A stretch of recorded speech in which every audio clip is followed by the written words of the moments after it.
Hello and welcome everybody to the Accelerator session, locally led solutions to accelerate circularity within businesses. We have quite an interesting discussion today, which is also a very, very important one. We're really talking about how we can help local organizations be the centerpiece, be the core of supporting businesses to take up circularity. We recognize very much so that businesses lack a certain amount of support on a national level. We very often come in from an international perspective to try and support businesses on circularity. But in reality, we know if we really want to have a big impact, we need to really consider how to empower local organizations, and in particular, those like the National Cleaner Production Centers, to help them support businesses on this topic. So as you can see, a very, very interesting discussion to be had today. Now, before we jump into our panel discussion, I would like to mention that really this is not a workshop that is something a once-off type workshop. What we want to do is we want to today start a discussion around this very important topic and then continue it on afterwards through a number of different projects. Now, as you can see, this Accelerator session is hosted by the Green Growth Knowledge Partnership, by the Partnership for Action on Green Economy, or PAGE, and Go for SDGs. And these three organizations or initiatives themselves already are very active on this topic. And it's the collaboration between these organizations and people like those on our panel that will ensure that this topic is really brought forward.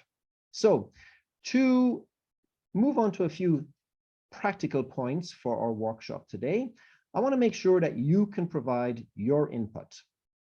Importantly, you can do so by obviously asking questions to the panelists. And how does this work? One, you can send your questions to GGKP Q&A in the chat.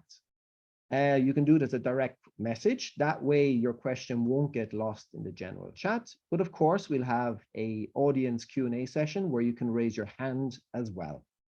Now, as I mentioned, this will be a discussion that continues beyond this workshop, and that will happen in the Green Forum's iGo community space. This is a special kind of community space that will allow you to meet the panelists, meet other members of the audience, and lots of other very interesting people to continue this discussion around locally led solutions for circularity. You have the information on the screen, but we will also be sending you an email afterwards. And of course, I forgot to directly introduce myself as well. So I've been talking without letting you know my name. It's Hannes McNulty, and I lead the industry work of the Green Growth Knowledge Partnership. So with that, I will stop the practical discussion. And what I would like to do straight away is move to Asad Nafki, who is the head of secretariat for the Partnership for Action on Green Economy, or PAGE, like I mentioned before, and also the Green Growth Knowledge Partnership. So Asad, if I could pass over to you, maybe to give some opening remarks, it would be much appreciated. Thank you, Hannes. What a generous introduction. My name is Asad Naqvi. I serve Hannes basically and the GGKP team and the PAGE team. And what a pleasure it is to welcome you all to this webinar and discussion on locally led solutions to accelerate circularity within businesses. I think the two points that in this topic you will find very relevant. One is locally led solutions, and the second part definitely on circularity within businesses. So the way we can accelerate this, there are many options, but I will probably just draw your attention to this, to the three factors. First of all, it's very inspiring, very encouraging that so many of the small and medium enterprises and businesses are moving to sustainability and to circularity. Switch programs, and we have a colleague from European Commission who will be speaking about it, are one of the inspiring examples of how small and medium enterprises can be enabled to go circular and green and socially inclusive at the same time. However, just moving the small and medium type enterprises to circularity probably will not change the main indicators on climate change, on sustainability, as well as on poverty and inequality. So we need to keep the focus on big picture and transforming the economies as whole, for which there are different pathways. One of the pathways through which PAGE and GGKP help countries in moving in this transition is at the policy level. The unsustainability, the linearity of the economy and inequality are deep-rooted in national economic and development planning. And we try to create knowledge, tools, and services to ensure that our national development, economic planning is focused on sustainability and circularity. The second one, which is about financing, it's a big instrument. And now if you look at the global picture, I would say overwhelming majority, I have not seen a number, some people say 90% of the financial institutions are somehow part of the green and circular efforts. And still, I would say 90% of the small and medium enterprises project proposals or financing proposals for circularity or greening are unbankable. So there is something fundamentally wrong in that system. We don't need to change those projects of circularity by SMEs and smallholder farms. We need to change the criteria for bankability. So while we are aligning finance with sustainability and there is a lot of money available, the bankability is not fully aligned with sustainability agenda, and we need to do that. The third part, which I think is that the policy making needs to take the reality of the companies that they face around business cases for circularity into account. And that's where the locally led solutions come in. The reality where I'm sitting today, Rwanda in Kigali at the World Circular Forum, is very different from the challenges that small and medium enterprises probably will be facing in China or South Africa. And they are very different from what Mauritius will be facing as compared to Mongolia or Thailand. So that's important to take into consideration, whether it's access to technology, finance, or credit and other or enabling policy making environment into account before we go. PAGE offers services which are more focused at the macroeconomic level and fixing, let's say, the macroeconomic imbalances. And in GGKP, and especially in the green industry platform, we offer those tools and services, including one tool, which is my favorite, is iGo, and Hannes will probably talk about it a little bit, which helps companies to self-analyze in a very mechanical way using the information technology tools that we have available to see where are the gaps and how they can accelerate circularity. We have a very distinguished panel with us today, and I'm very honored to welcome that panel and wish you all a very successful deliberations. Thank you, Hannes, and back over to you. Thank you very much, Asad. And now I definitely have the excuse to talk about iGo, but I won't do it just yet. I will leave everybody in anticipation about iGo and what it can actually do. What I would like to do, though, is move straight away introducing our panelists today. And we have quite an impressive lineup. We have Alessandra Lepora, who is coordinator of the EU Switch Asia program with the European Commission. We have Lee Hender Reuters, Manager, Strategy and Innovation with the National Cleaner Production Center in South Africa. We have Andriy Forfolomiev, Director, Resource Efficient and Cleaner Production Center in the Ukraine, and Victoria Akei, Director General from the Abuja Chamber of Commerce and Industry in Nigeria. Now, my dear panelists, could I ask all of you to switch on your camera? That would be great steps so that we can all see each other and get ready for quite an interesting discussion. What I would like to do is maybe remind everybody here in the audience why we've come together. I mean, we're talking about locally led solutions, but in the description, you might have seen we talked a lot about national cleaner production centers. And indeed, national cleaner production centers have been very important in many different countries in supporting both SMEs and service providers around the topic of circularity. Now, what I want to mention here very quickly is we're talking a lot about circularity today. And yet behind circularity, we have a topic called resource efficiency, and that is really the starting point for circularity with businesses. They must become more resource efficient to become circular and in turn contribute to the circular economy. So yes, we talk about circularity today, but I want everybody to keep in mind it is about helping businesses first and foremost become resource efficient. Now, what's important about national cleaner production centers is they are national entities, but of course they're all got the same ambition, which is why we want to talk as well today about revitalizing regional networks of national cleaner production centers, which is very important for an information exchange, experience exchange. But also we have an issue that with all the support in the world out there, if there is no business case for SMEs to take on circularity measures, it won't still prove to be successful in relation to any kind of support we offer through national cleaner production centers. So one thing we also want to keep in mind in this discussion today is how can we connect national cleaner production centers or similar organizations with initiatives like corporate supply chain initiatives that provide a real strong business case to suppliers, those businesses in the supply chains to become circular, to become more resource efficient. So we also want to keep that in mind today as well in our discussion. So to start it all off, what I would like to do is turn to Lee, and so let's get a little bit of an insight from his experience in South Africa, because the National Cleaner Production Centre there has really been quite active over the last number of years. But it would be interesting to know, Lee, for example, how easy it is for companies in South Africa to be able to access best practice circularity support through well-trained service providers. And this is important because we're not expecting a national cleaner production center to be everything for companies in a given country. So how do you have what's your experience with working with service providers to be able to use those, let's say, types of support structures to help companies to really achieve that mass impact?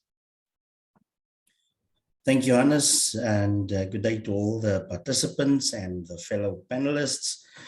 Yes, that is indeed a very good starting point.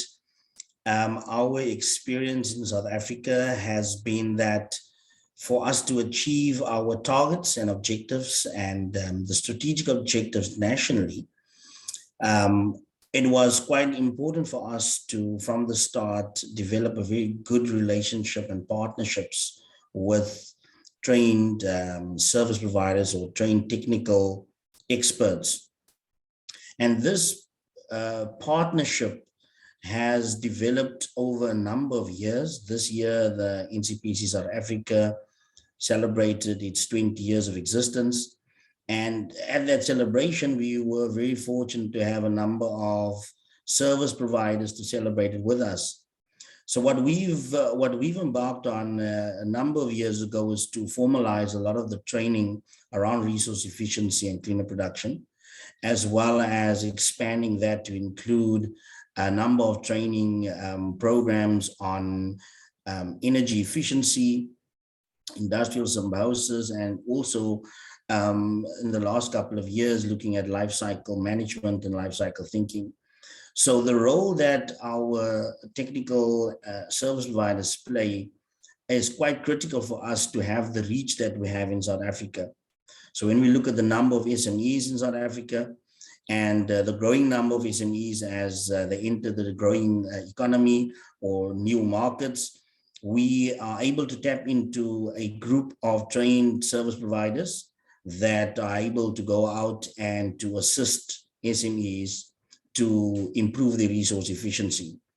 But in addition to that, once we've assisted them with a resource efficiency assessment, or even have done some training, when we look at the process that follows after that, which is implementation of technical interventions, the technical service providers also and the trained service providers also play a role in continuing to assist SMEs. So the continuous process of adopting resource efficiency methodologies doesn't stop when our engagement with that SME stops at a particular point.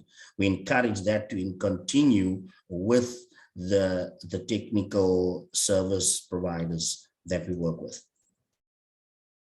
No, thank you, Lee. It's quite interesting the approach you've taken in South Africa, and maybe keep this in mind, because I don't want to monopolize the time with you, but there is this persistent question we hear in other countries about how do I manage the quality control of the different service providers?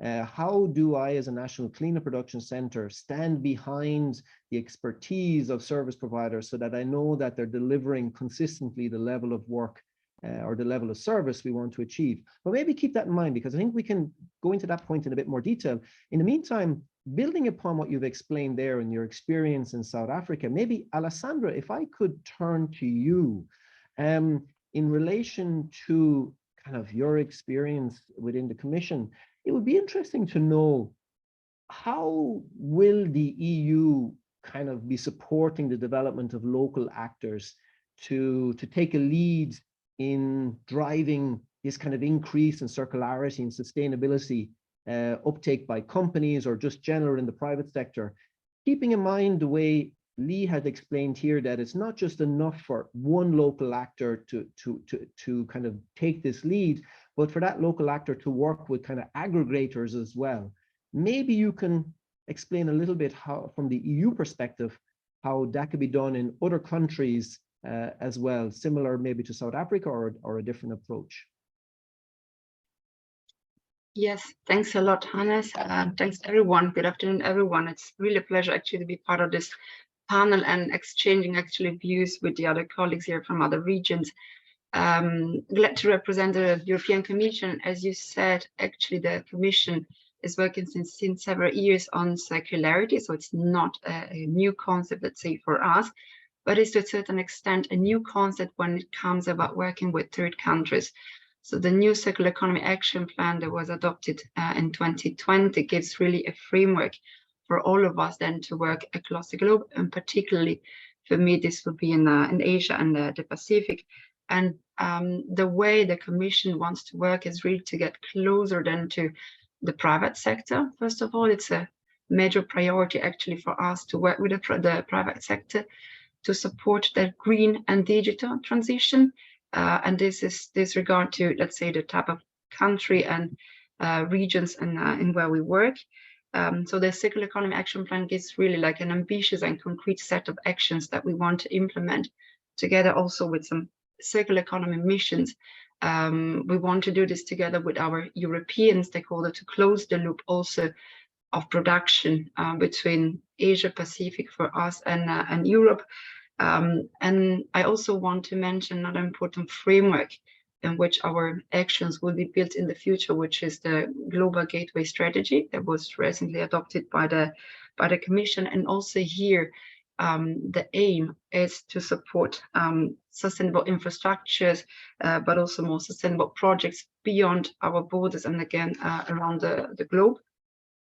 In practical terms, how this is translated in our programs, we will work both nationally, so directly with our, let's say, counterparts, governments through our local delegations, but also regionally. And thanks also, Asad, for having mentioned already before the Different Switches program. We do cover Asia, but it's very important also program in Africa and the Mediterranean. And the Commission deploys also very similar programs in Latin America, a very similar target. Not to forget also the global dimension, or the global support that the European Commission is providing, which is then exactly also to issues, I mean, to organizations like yours, where we do foster then knowledge sharing, and we try to go a bit beyond what is done like regularly. And another point that the Commission wants also to foster is the knowledge among countries, and sharing also experiences between countries within the same regions or also beyond. I'll maybe stop here. I'm sure we can also elaborate a bit further later on. Thank you. Thank you, Alessandra. You've given us, I think, a lot of points to elaborate on. In fact, I think many of the audience will be quite interested to expand more on these, because it sounds definitely very, very interesting. In particular, I mean, you really mentioned both the national work and the regional work. And I think this is quite interesting for everybody here, because just going into one particular country and focusing your support there, whilst not figuring out how can we take the lessons learned and bring it to another country through a program, I think this is quite important, and maybe a point we can expand a little bit on as well. But in the meantime, thinking about what Alessandra just said there, I'd like to turn to you, Andri, if I may, because if you, I suppose, we've spoken a little bit about all the different ways we can bring the support to companies. I mean, right up from a kind of a, Lee has explained from South Africa with the service providers, Alessandra has explained how the EU has their circular economy action plan, how they want to implement it. But of course, I think we can accept the challenge is if there is no business case for circularity, a company will not actually do anything, even if all of this support is there. And it would be interesting to hear from you what you see as the typical reasons why companies would turn to, for example, your resource efficient and cleaner production center for support on circularity. And I think an important point here is, if you can explain the reason why they come to you, do you see enough companies being interested in your work for it to be a viable business for you as a cleaner production center? Because again, it's important for you to be self-financing and not relying on outside support. So you essentially get enough clients from the SMEs or from the businesses due to their interest in resource efficiency. Could be interesting to get your perspective on this. Yes, thanks, Hannes. Good day to everyone.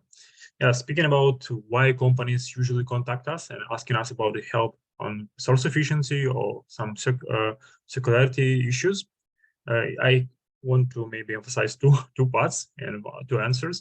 One answer is just obvious and easy answer, because usually we have in Ukraine, we have a lot of projects funded by Switzerland, by European Union on improving and green modernization of Ukrainian industry. So usually these services are very discounted for companies.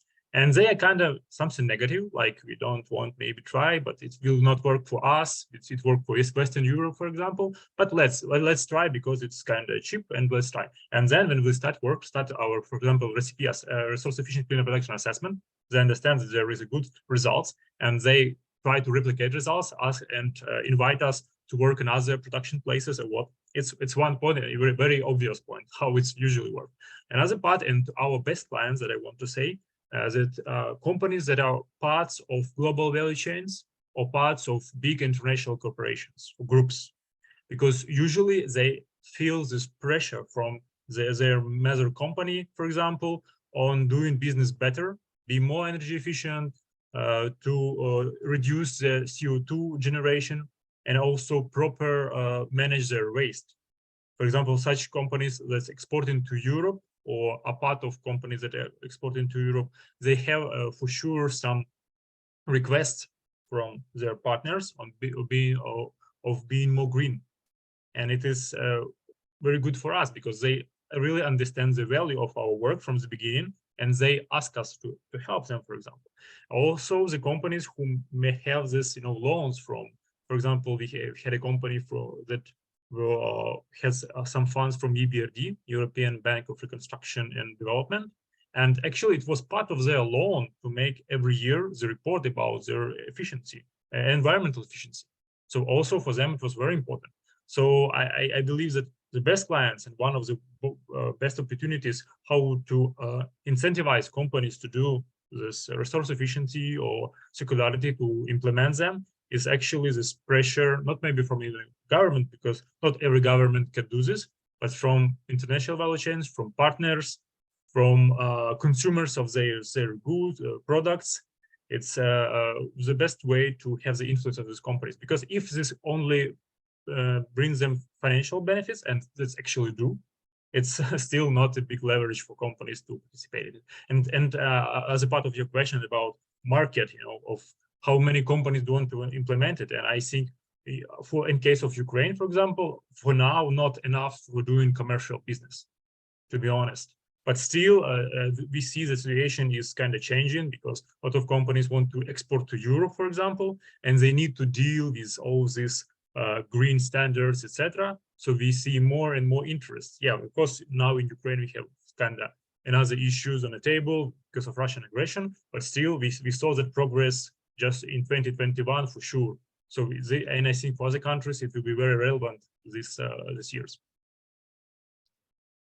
It's a few interesting points there, actually, Andre, and I'm making notes of questions I want to pose to the other panelists as well. And one of the things there is trade aspect. I mean, you mentioned export, etc. And I think, Alessandro, that'll be fair. I think we'll definitely jump onto that point with you in a minute, because I think this driving circularity through trade, you know, building let's say the case for circularity through trade will be probably very interesting to hear from you from the EU perspective.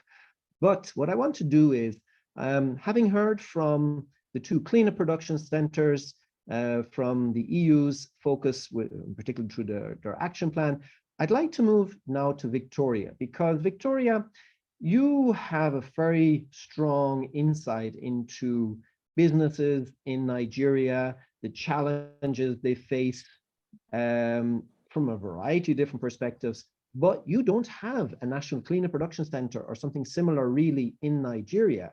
So maybe you could tell us a little bit from your perspective. I mean, are companies in Nigeria really aware or interested in circularity? I mean, without having a national cleaner production center, do they have other access to kind of support structures on this? Or are we starting off with a clean sheet? It'd be interesting to hear from you on this. Okay, thank you, Hannes. Thank you, the organizers, co-panelists, our participants who have joined in to listen to this accelerator session.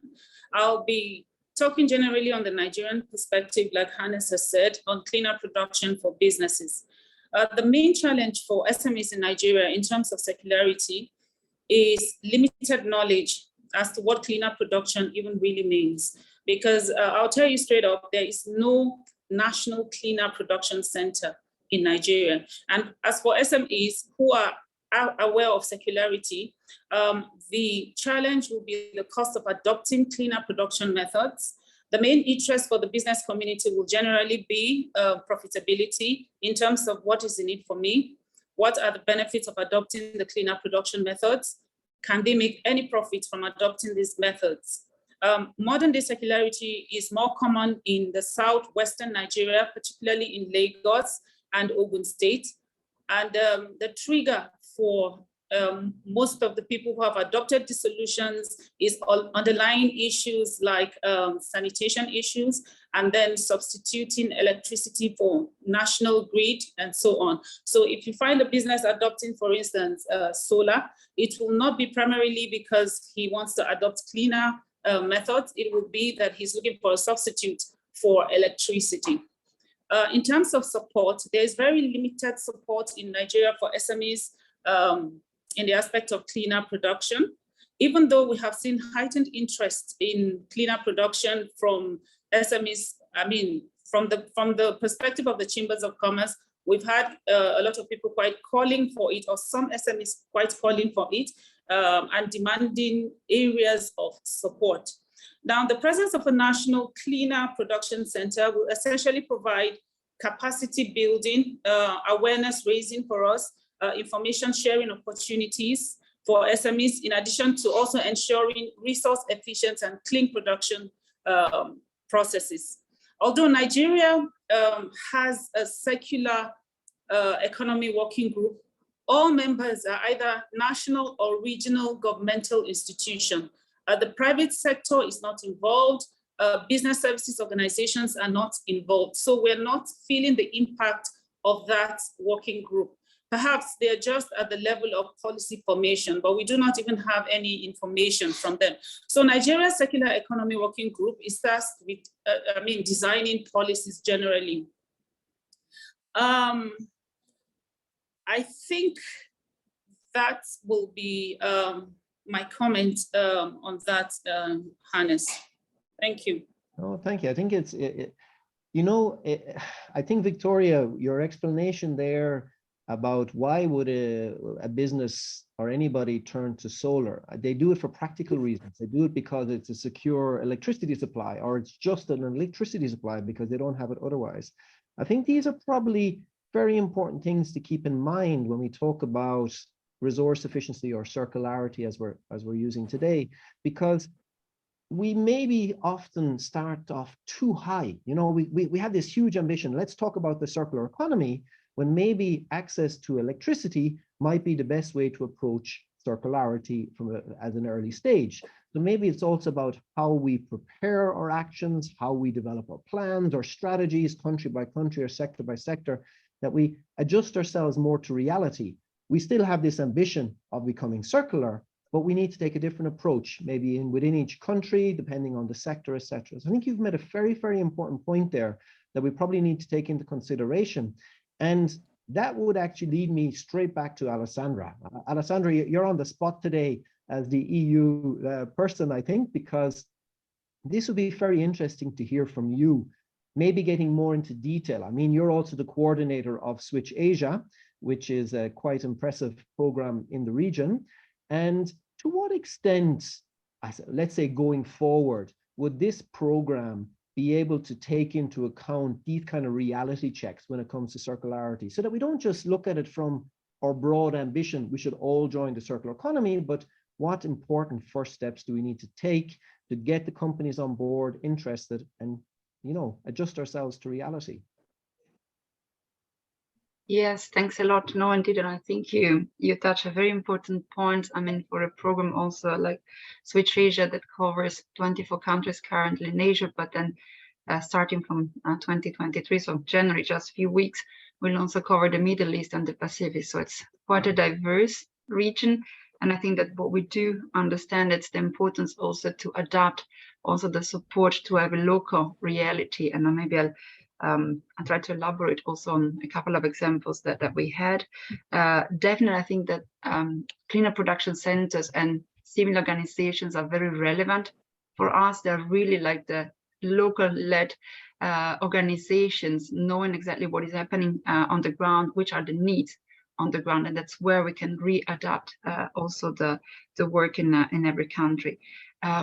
If I look to what would be needed eventually for such a center somehow to be revitalized or to become a bit more important, what a program like us and what the EU would like to do is really to create, let's say, reliable, stable and reliable organizations across this big region, making so that basically there is an ownership also from, let's say, local governments, but also local stakeholders.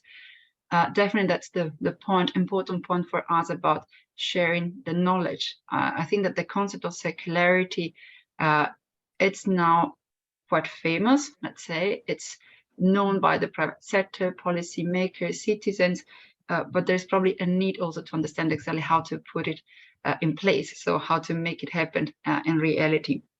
And that's the way we try to approach things, is literally to work directly as much as possible also with the private sector, working with chambers of commerce, which would be either the European chambers of commerce active in the region, but also the local ones.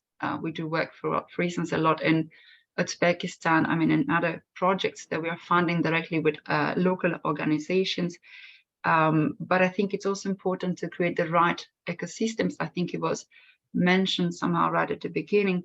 And I had the pleasure also to work on a similar topic before domestically within the EU to understand the importance of it. So making sure that not only the private sector where the change is happening, it's covered, but that they also work and close the loop together with research centers, universities, technology transfers, service providers. I think it's important to create this ecosystem that can work actually and make the transformation possible. We will continue also supporting organizations like cleaner production centers to kind of restructure themselves and being more active on the ground. But I just want very quickly also to touch upon a point that I think Victoria mentioned before in terms of benefits. The private sector would engage also to see a benefit out of it. You mentioned trade, and certainly I think what we see also within the EU is this important interlink between the green transition, which is brought from us through the Green Deal, and then trade, where Global Gateway as a strategy is trying to promote the connection then or the creation of more sustainable value chains between Europe and all our partners around the world. So it's important also for SMEs to understand that somehow greening the way they produce it's not only good locally for their own ecosystems of natural resources, but gives them also the important point of being able then to become an important player, economic player, and also integrating regional or global value chains, which will somehow help also their further development. Thank you, Alessandra. And actually, there's one thing, I think, coming back to what you were saying a little bit early on in your response there, about the need for really kind of a, let's call it an ecosystem of players. You know, I mean, it's not just about the Cleaner Production Center. It's not just about the EU. It's about how really we get all of those key players together working around this topic, coming in at all the different angles. And actually, for this one, I want to move back to you, Lee, because this brings up the topic of something I mentioned at the very beginning, this idea of a regional network of national cleaner production centers. Now, I know that in South Africa, the Cleaner Production Center is kind of looking at this topic a lot. I really want to hear from you, one, maybe what is the challenge to getting such a kind of a network up and running, but also how could that, if we have a well-established network of national cleaner production centers, one, how can it help, let's say, those that are more experienced help those that are inexperienced? How could it help countries like Nigeria, where there is no national cleaner production center, get up and running very quick? But also, what role can it play in bringing other players in together? Because maybe we're not just talking about a network of national cleaner production centers.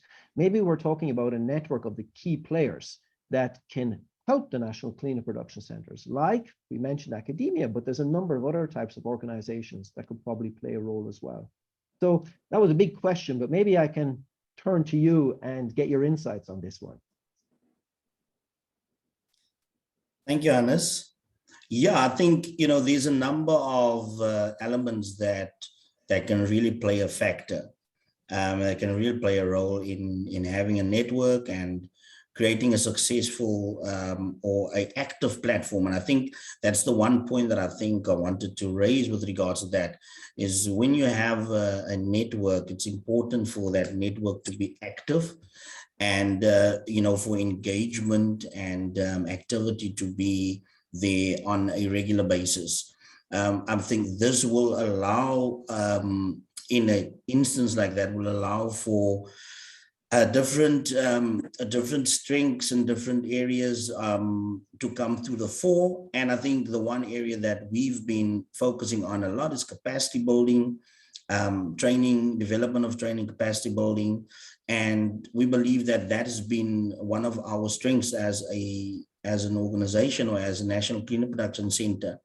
And through the various programs that we have partnered with, bilateral programs, through different agencies, we've been able to, based on our structure, we've been able to retain a lot of the capacity and also create national experts. So I think what we typically would find is there would be international experts that works on particular programs, but to develop a base of local experts, national experts, is an important way of retaining skills, retaining certain knowledge, and to build on that. So I think the one element that we've been focusing on is, now that we have certain trainings and certain programs and certain tools, how do we adapt that to the local conditions or the local context, and how do we build on that, and how do we incorporate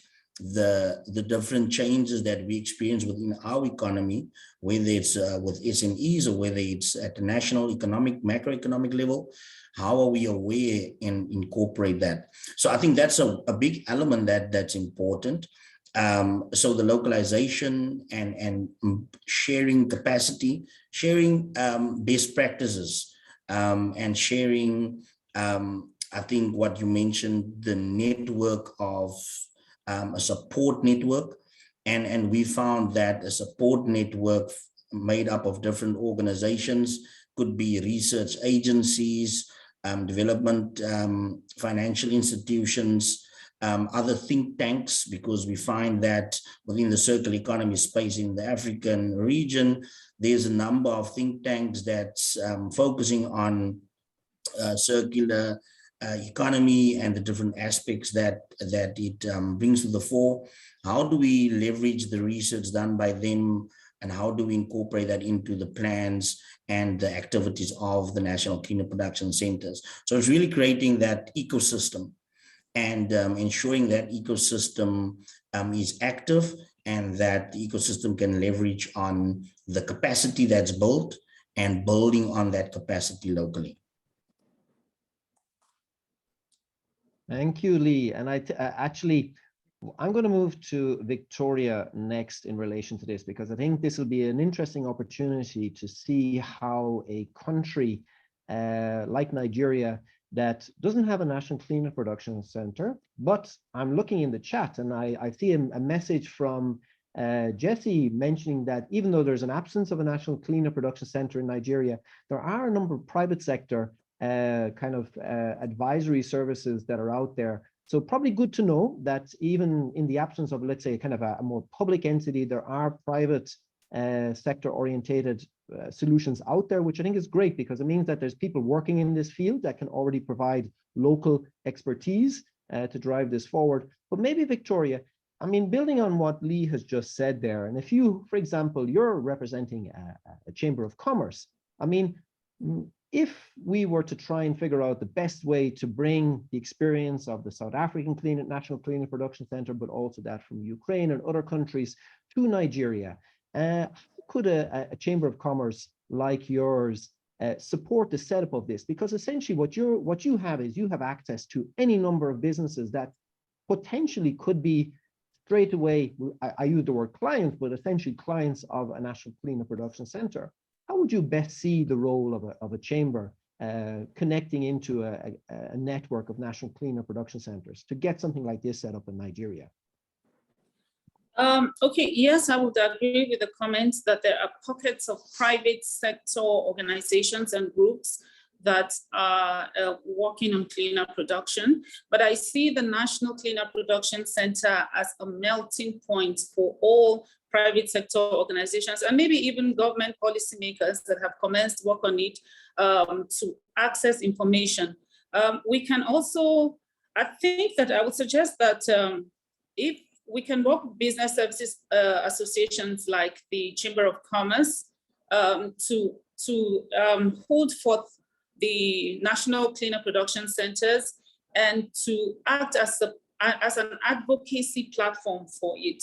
So, like, for instance, at the Abuja Chamber of Commerce, we have a training center which has been adopted by the National Association of Chambers of Commerce and Industry, Mines and Agriculture. We have a policy advocacy center which has also been adopted by the National Association.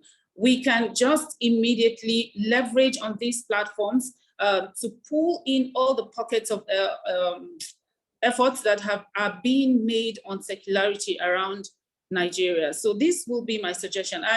And the Chambers of Commerce are well positioned because we have a big database of partnerships with business services organizations and also government institutions, together even with international multilateral and bilateral organizations. So I think that that would be a very good platform to establish the national cleaner production centers.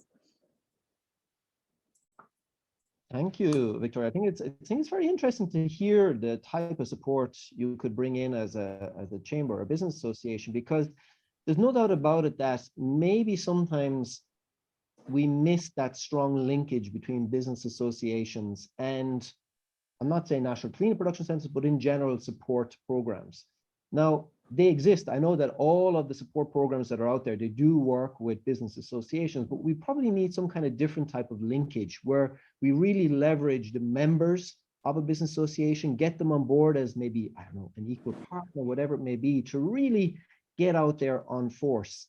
And actually, what I would like to do is, Andre, move to you on this one, because there's the big question.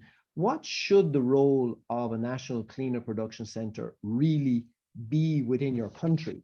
because it varies from country to country. What the National Clean Production Centres do varies quite a lot.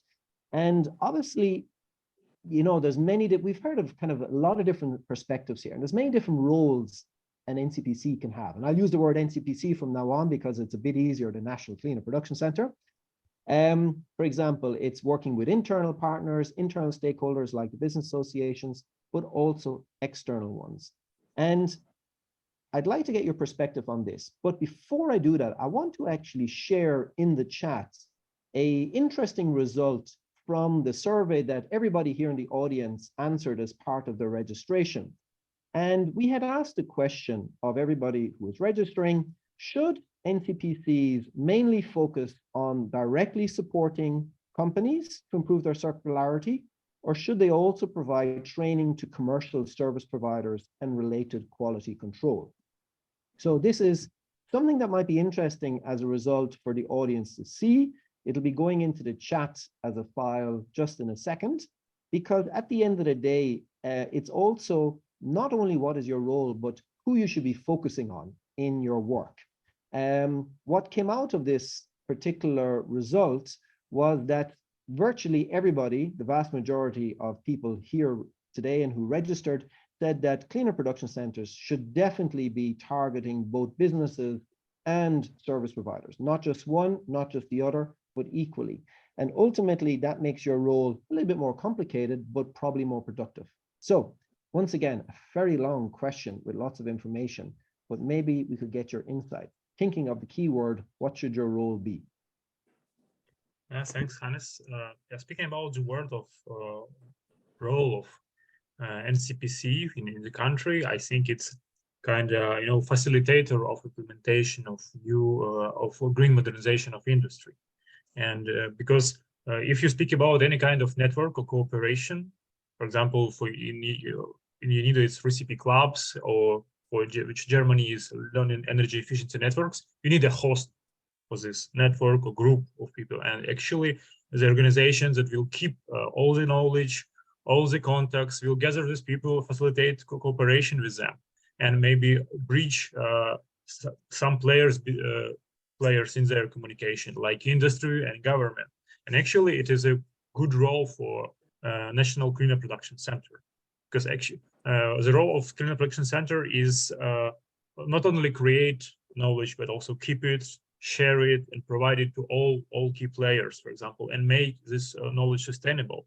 Also, the role of Cleaner Production Centers is to create new markets, because we are actually working on emerging markets and emerging services. So the role of Recipe Center is to pilot these services, for example, in the country, understand if it is work or not. And if it does not work, just provide some proposals, for example, to government how to fix it. For example, our center, we work on industrial symbiosis in a frame of eco-industrial park program.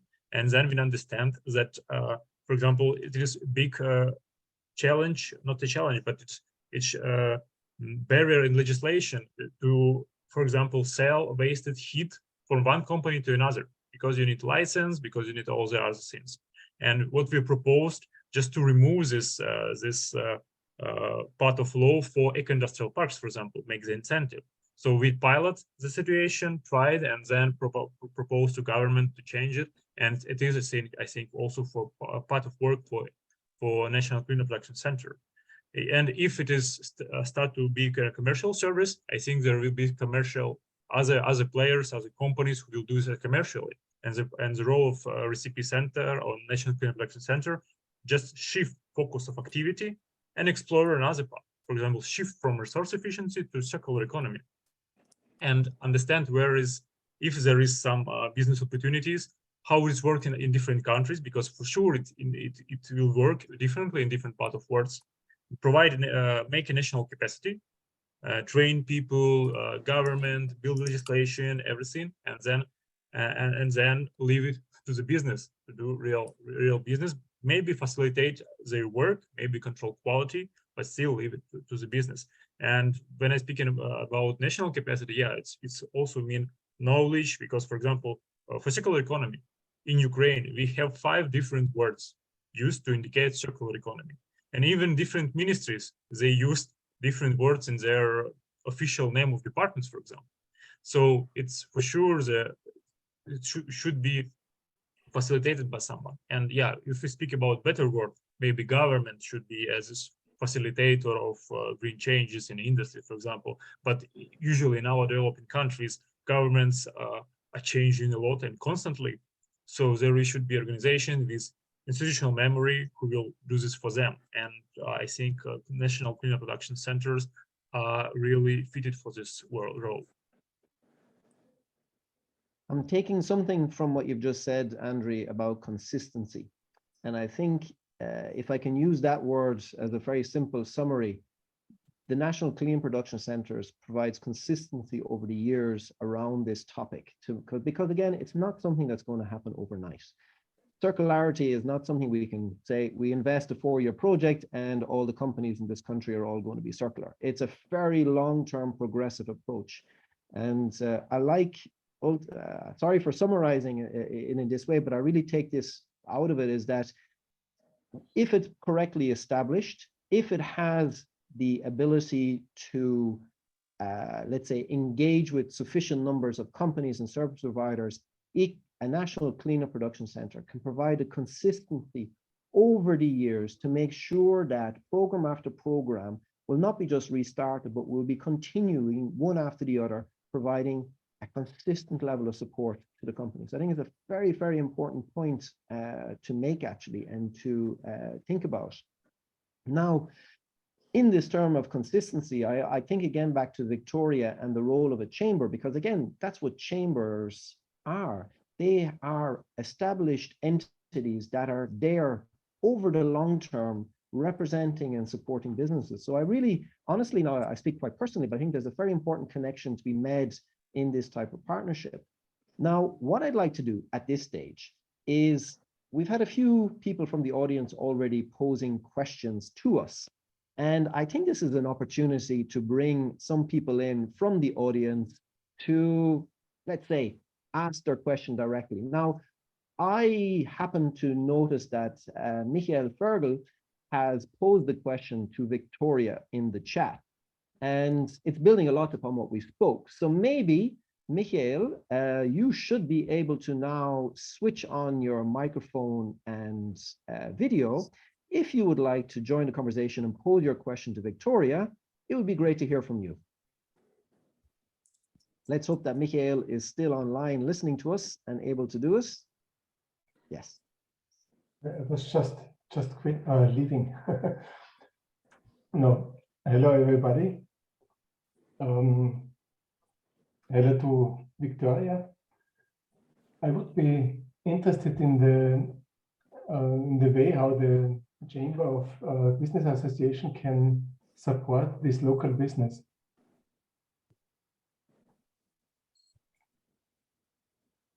That means, I suppose at the moment there is no real market for sustainability consultancy. Companies are not really willing to pay for this kind of services. If you want to install a national cleaner production center, they should be able to contact the companies where you can do the demonstration projects, and they should be able to bring back the experiences to prepare some special trainings, which is dedicated to the local market, to the Nigerian situation.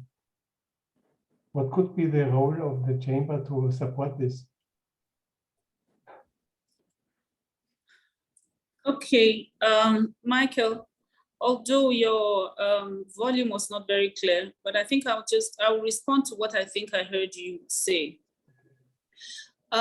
Like you rightly said, the chambers of commerce are strategically positioned to support businesses in various sectors, including on the issues of cleaner production.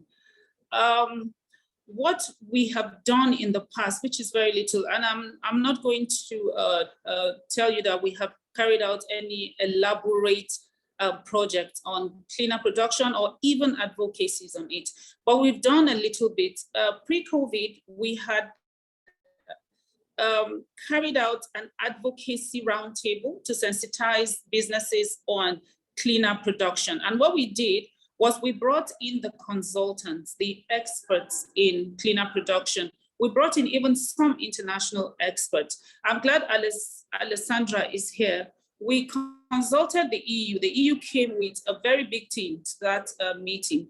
And the whole essence was to eventually have something like a waste world summit, where we will sensitize businesses on the benefits and the profitability of cleaner production and circularity. But that didn't happen. The summit didn't happen because of the COVID, and we have not reorganized anything to fill in that gap. Plus, the partners also opened up a little bit slowly. So yes, we are carrying out advocacies for circularity within the business. It is not as robust as we wish we can do it, but with a national cleaner production center domiciled with the Business Services Association, whichever, whether we eventually decide it's Abuja Chamber of Commerce or any Business Services Association, this will help. It will now be a melting point and a reference point for any business that requires to be engaged in cleaner production. But again, as Chambers of Commerce, we don't have to wait for them to think they will be interested. We have to go to them with this opportunity because it's a global issue. We don't want to wait until we get to where the Western world is before we start talking cleaner production and climate change. Please, Hannes, if you give me permission, I have chatted with, I think it's Jesse, who is, I think he's an expert with the UN, and he was telling me that they had worked on an NCPC NG, but that I don't know what happened, it stopped. So I'm going to have a personal discussion with him. But I would think that it's because there was no vehicle for it. Last year, Nigeria established the National Council on Climate Change. The office is still being established, but once we heard about it at the chamber, we approached them, and while we were discussing this panel, we got a letter from them saying we're ready to work with you as key partners. So if that council was there, maybe it would have partnered with the National Cleaner Production Center and it would have been in existence. If you have worked in Nigeria, you know that it is really not too efficient and it's not too effective to domicile a program like that in the bigger ministry. It might not really work. So I really do hope I've answered your question, Michael, because I didn't quite hear you, were not quite audible. But if there's any other clarity you require, please do let me know. I think, Victoria, you not only answered Michael, but you gave us a lot of food for thought as well, I have to admit. Now, what I think, at this stage, I will say to the panel, if, for example, you want to respond to anybody directly, also in the panel, do raise your hand. And the reason I say that, Alessandra, Victoria did mention the EU a few times in her response. I don't know if you want to pick up on anything she said and add to that. That might be an opportunity, not to feel the pressure, but maybe it's an opportunity for you as well. Yes, well, I can't reply directly, let's say, on the case she mentioned specifically for Nigeria itself. Plus, as she mentioned, probably also COVID did not place the, let's say, it did not help very much somehow in moving the agenda forward. But certainly what I could say, as I mentioned also briefly before, is that the EU is definitely committed to work also bilaterally. So I'm sure also that the local delegation, I mean, it's part of their priorities also to somehow support the development of the green agenda. So I'm sure that probably in the internal discussions, they're also considering how to support a cleaner production center or let's say similar organization as part of let's say a broader EU agenda on Green Deal. Maybe just give me the chance to mention something that maybe I wanted to mention before and somehow I forgot once we mentioned the ecosystem. I think that maybe there is an important actor, let's say, which we mentioned a few times but did not elaborate. Probably there will be the chance of also for another session to discuss about it, but that's the roles of financial institutions and I think also cleaner production centers should also look not only at policymakers, SMEs,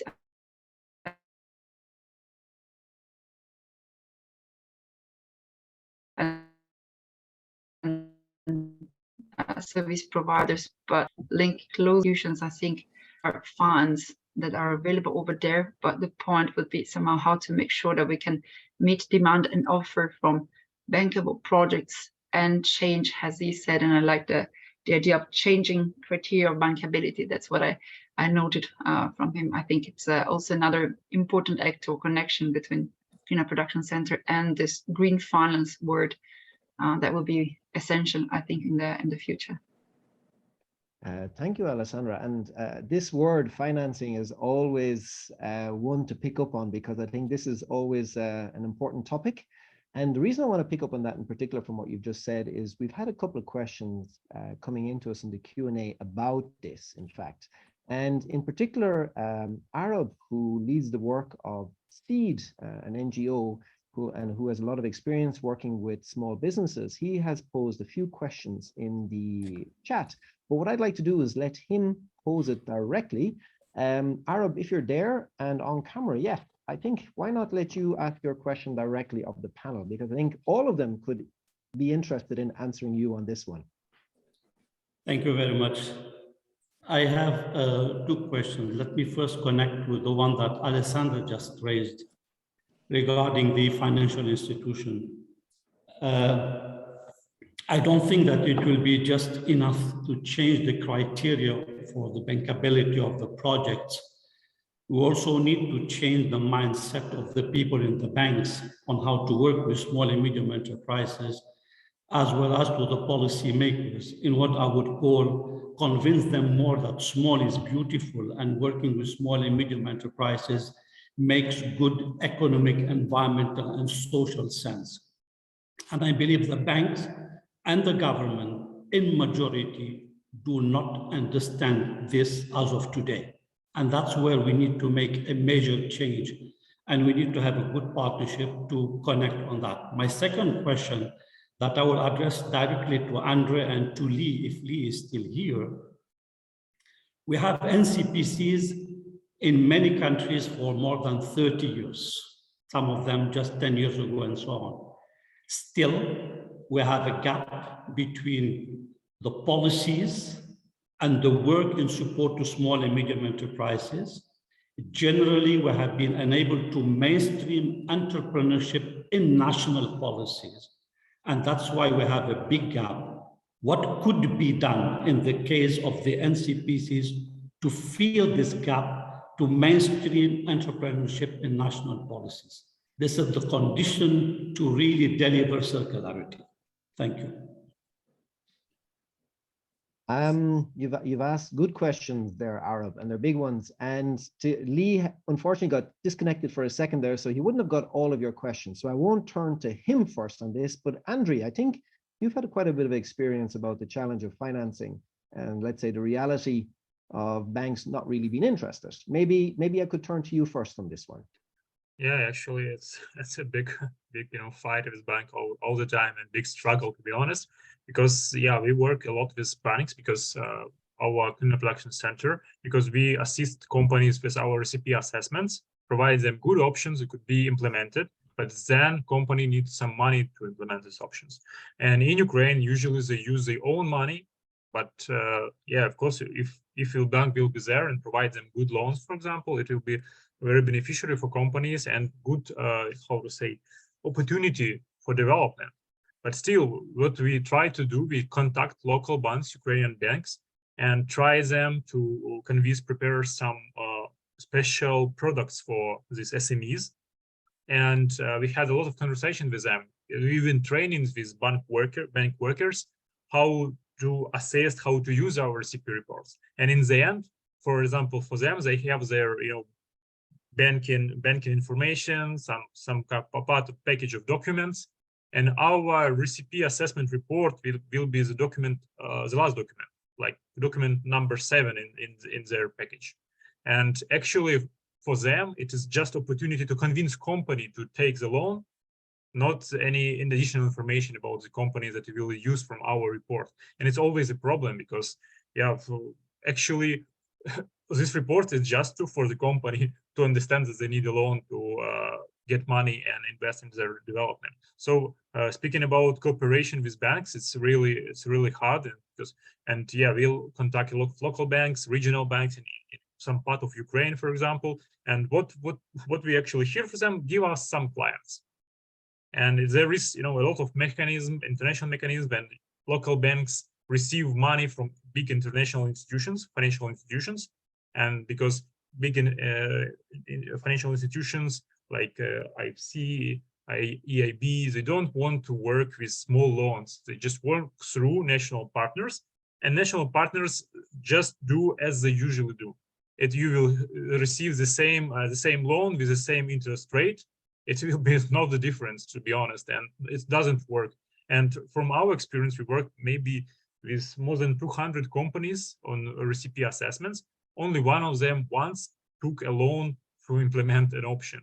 All the others use their own funds, and it's a big problem actually, because it's kind of a barrier for development. And that's it. If you want to hear my opinion about financial instruments, and I think that they should be improved, and maybe also they should be improved on behalf of local authorities. Because, for example, in Ukraine, we have decentralization reform, and actually local authorities have some money, so they can produce their own local programs to support companies in circularity, in resource efficiency, and in job creation.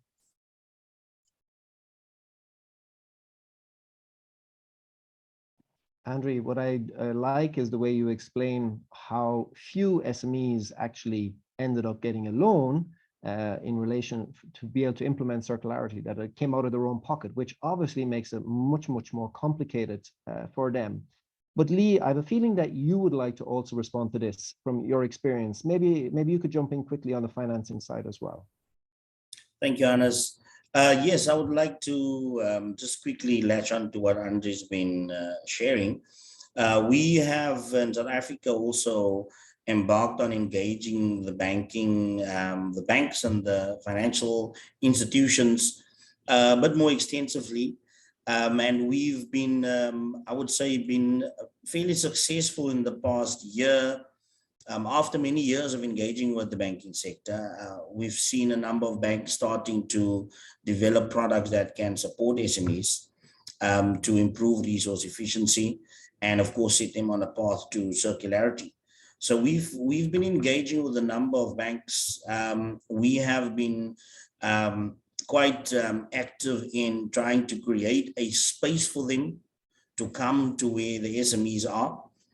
And to take the time out, take them out of the big shiny buildings, bring them down to the ground floor where the SMEs are, and for them to engage with SMEs and to start sharing with them what is important, what do they need to look at.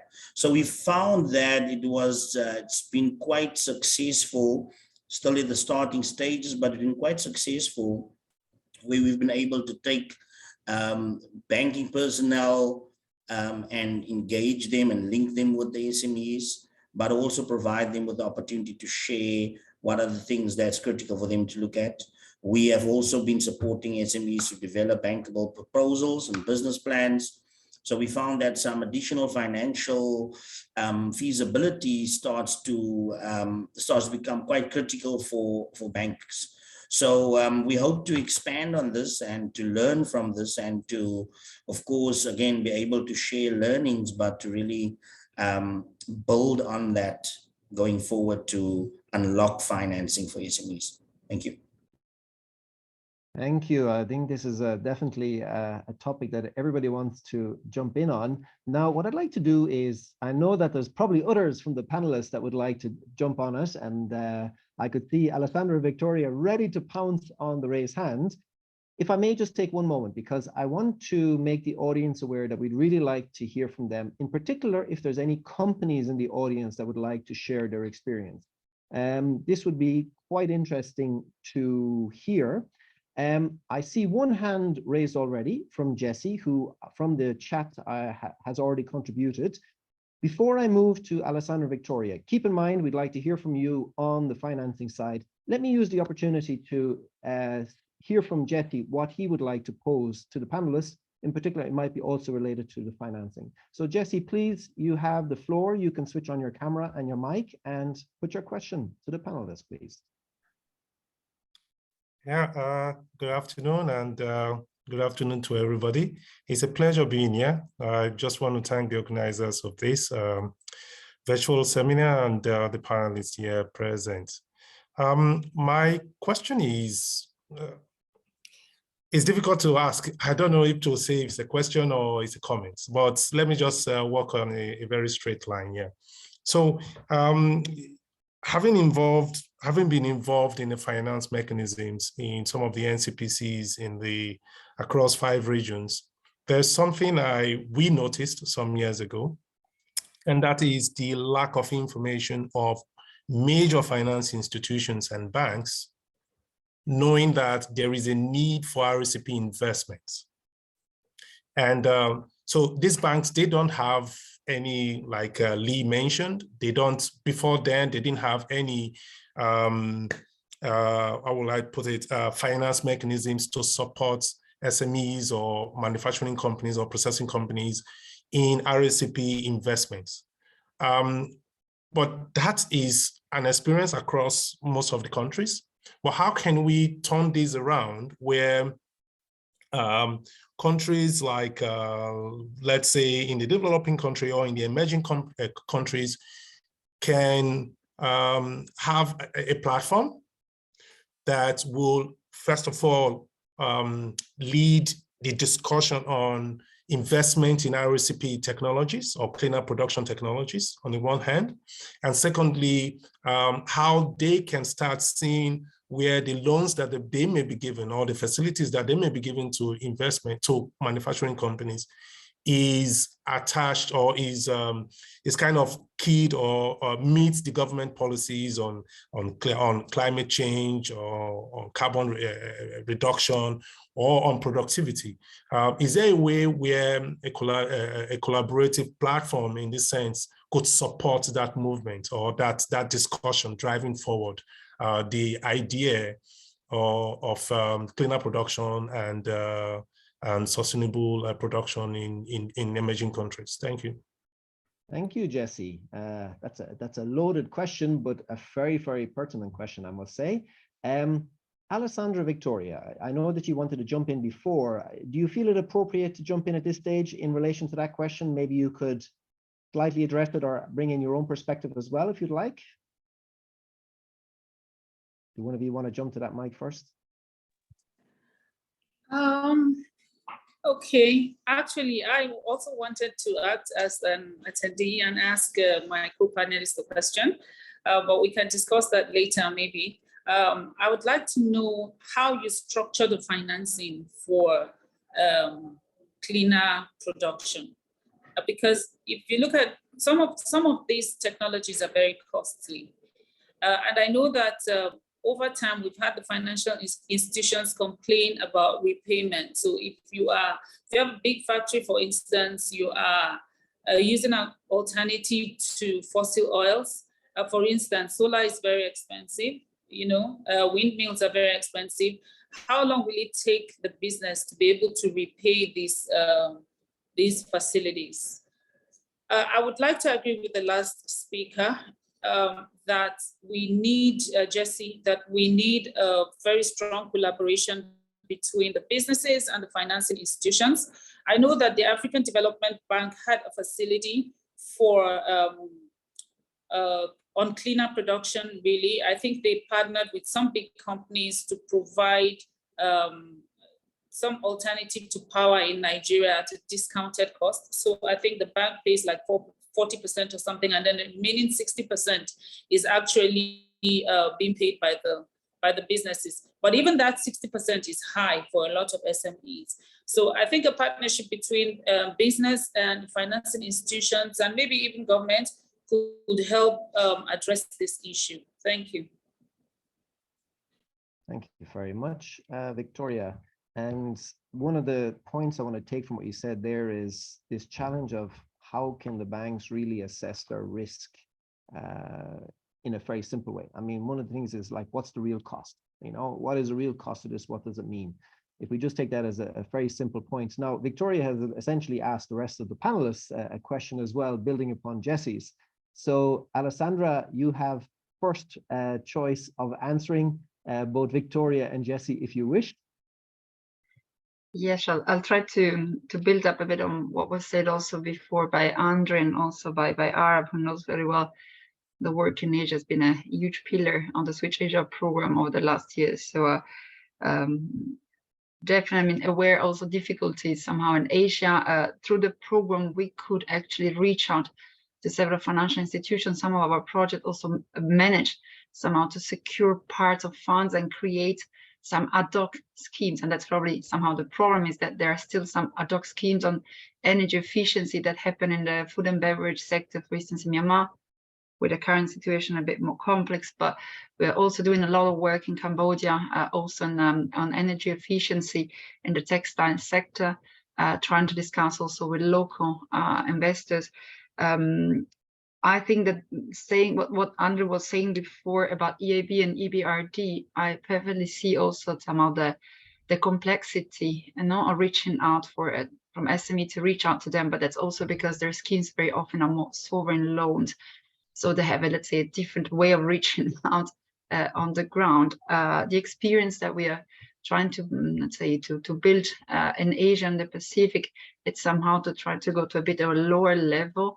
We try to engage also with development financial institutions, probably still a too big size of institutions to reach out to SMEs, and they still see a lot of risks in investing in them. But in here, the European Commission is trying somehow through some guarantees to de-risk these intermediaries, let's say financial institutions, in a way that they could really reach out also to micro and small, medium sized enterprises. And across Asia and the Pacific, micro and small are the, let's say, the situation. I mean, most of the companies are of a micro and small size.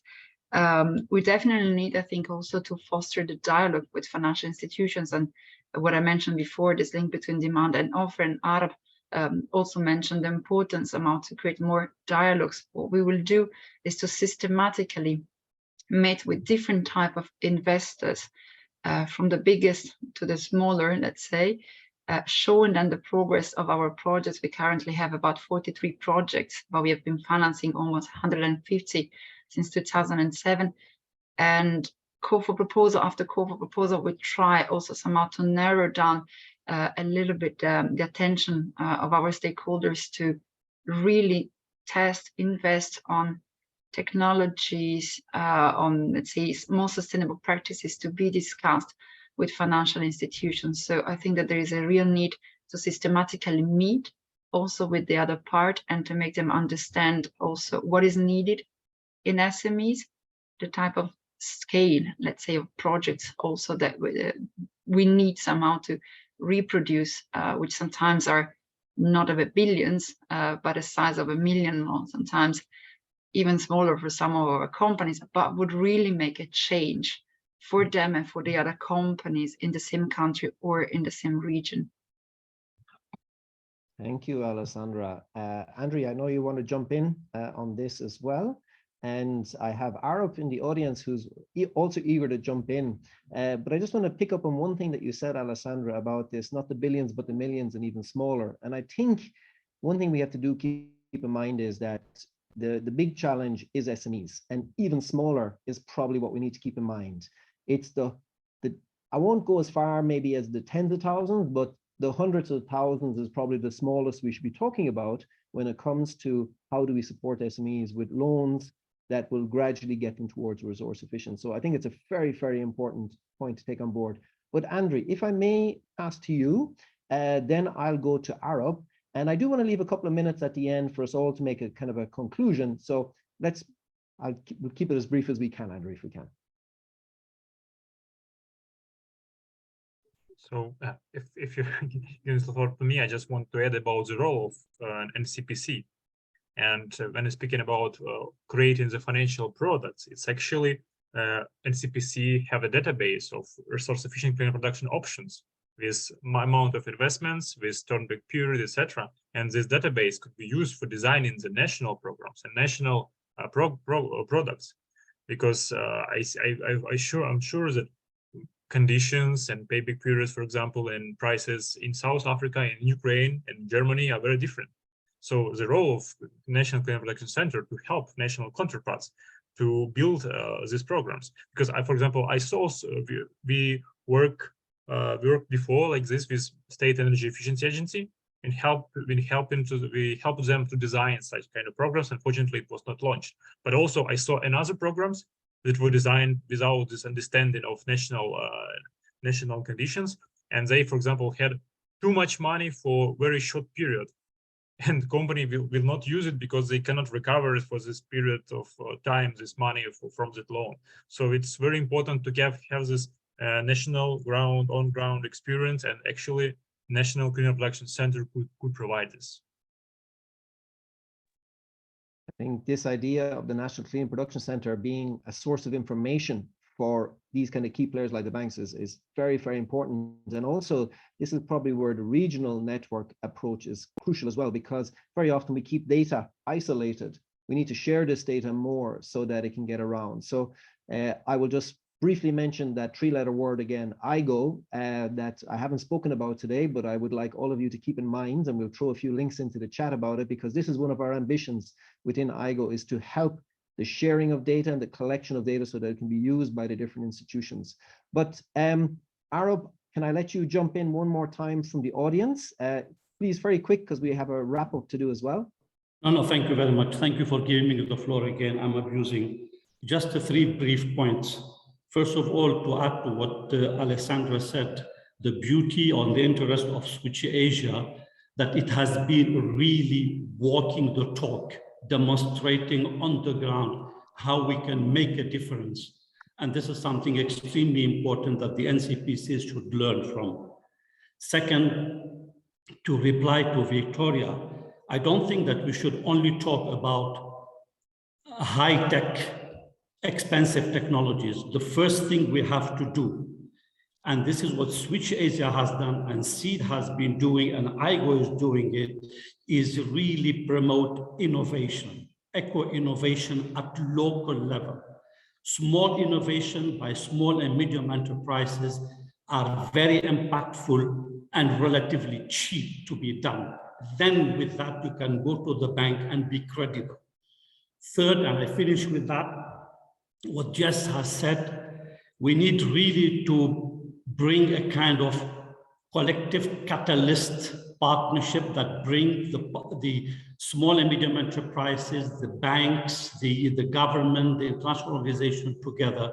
And if you allow me, this is exactly what we aim to do with the Coalition for Innovation, Circularity and Entrepreneurship that we have just launched at COP27 with many UN organizations and European Commission. Thank you. Thank you very much, Arab. And I would highly recommend, if you have a link that you can share about the coalition, it would be great to put it into the chat, because indeed it is a very, very interesting initiative that would be wonderful to share with everybody here in the audience. But if I may, I know, Jesse, you have your hand up as well, but we only literally have 5 minutes left. And what I would like to do is invite the panelists to give a little bit their conclusion to this discussion. Why? Because ultimately, we've talked a lot about connecting here. I mean, we want to put things a little bit in perspective, how we can, I've heard the word ecosystem. I mean, really and truly, probably the ecosystem obviously relates more to the biodiversity perhaps than this, but we use it a lot for describing, bringing together. And already the panelists here, the fact that we have business association, different NCPCs, the EU, and in the audience, people like Jesse and Arab, it shows how coming together, we can really do a lot more on this topic of how to get through circularity uptake by businesses. Consistency is a word I've heard, and I think this is very important. How can we provide that consistency so that it continues on an exponential scale over the years? Very, very key. And the data side, this thing of getting the information that we collect through the different projects and organizations together so that it's of use to everybody. Very important key points that I picked up. But if I may, to each of the panelists, if I can invite you in 45 seconds to provide what you have concluded from this, and maybe just point out what you think we should do as a next step. Because again, this is not a once-off workshop, it is the start of something bigger. Andrew, if I may start with you, please, in 45 seconds. Okay, so for me, it was a very interesting discussion, and I really saw that in different parts of the world, the problems of companies and NCPCs are the same, and the field of our work is the same. So for me, it's very important to make this horizontal exchange of experience, of knowledge, not reinventing a wheel in every part of the world. Now we have this communication. We can follow up it and exchange our knowledge, our ideas, and then build something better on it. Thank you very much, Andre. Alessandra, if I could move to you. Yes, thanks. So, but also takeaways from here, certainly something that you said before, that circular economy, it's also a long-term vision. So it's something that has to be built now on the long term, which is exactly about the fact that this is just the start of discussion what took place before today, but it's certainly not the end. It requires the engagement and then the efforts also of all stakeholders. You mentioned the ecosystem, and I very much believe on that. Also paying attention then to the diversity, to the local diversity. Another point that I truly believe it's important to, let's say, to pay attention to. The role of NCPCs also potentially as aggregators that could also help countries or regions, but they should also be done in a more stable way. I mean, stability probably is also the word that I could use also in terms of consistency can be given through stability. So we need reliable partners, stable partners in the region. And then the last word for me, it's of course, as a regional program, is the regional dimension of circularity. It goes beyond borders, and individual ecosystems cannot actually make the full transition. Thank you. Thank you, Alessandra. And stability really adds a nice element to this as well. Lee, if I can pass to you for your conclusion. Thank you, Hannes. Yeah, and great points by the panelists so far. I think, to add, there's a lot that we can learn from each other. So I think what I've heard here today is that there's a lot of pockets of excellence that we can leverage from and that we can build on. But it's important for us to have partnerships that we can rely on, but partnerships where we also understand the role that each partner has to play, and then really playing to the strength of each partner. And I think this is typically, I think, what we've heard from about NCPCs. We, as the role of NCPCs are evolving, and as we see the space around us evolving, it's important for us to keep track of that and to be able to position ourselves. And then, of course, within the context of circular economy, understanding within our environments, in our space where we are, location, context, what is required to drive that forward. So looking forward to the next installment of this conversation. Thank you, Lee. And last but not least, Victoria. Thank you, Hannes. I will start from behind. I'd like to appreciate the last contributor who said promoting eco-innovations and at local level will help with bringing down the costs required for SMEs to adopt cleaner production. Thank you so much for that. So the take home for me today will be that building a circular economy is essential for sustainable growth and for addressing climate change challenges.